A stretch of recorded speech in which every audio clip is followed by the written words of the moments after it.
This will be a discussion about why China-Taiwan relations are so tense.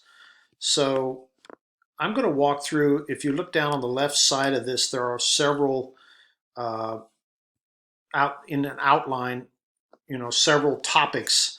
I'm not going to go through all of them, but I wanted to run through some of them. I hope that you will read the whole article. It's not that long and it's quite interesting, but I don't want to go through all of them in the videos. So I'm going to start with the introduction. Taiwan is officially known as the ROC, the Republic of China, and it is separated from China by the Taiwan Strait.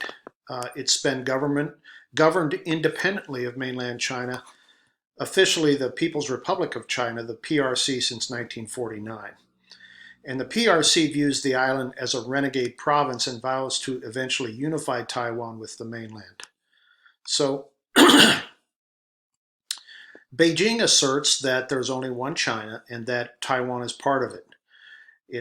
It calls it the One China principle and seeks Taiwan's eventual unification with the mainland. There was a thing called the 1992 consensus, which was reached between the CCP and the KMT, the Kuomintang, that then ruled Taiwan. That, however, the two sides don't agree on the content of this consensus. So I'm going to skip down here.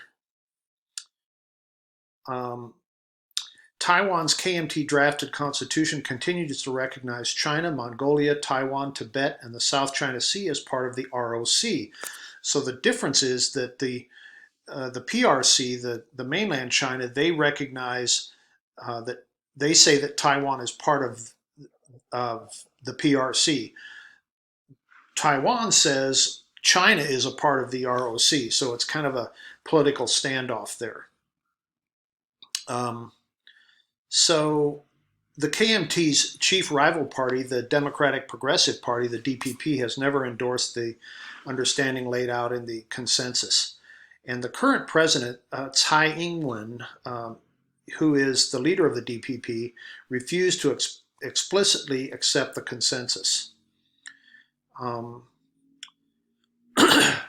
a 2019 speech, Xi Jinping reiterated China's long-standing proposal for Taiwan that it be incorporated into the mainland under the formula of one country, two systems.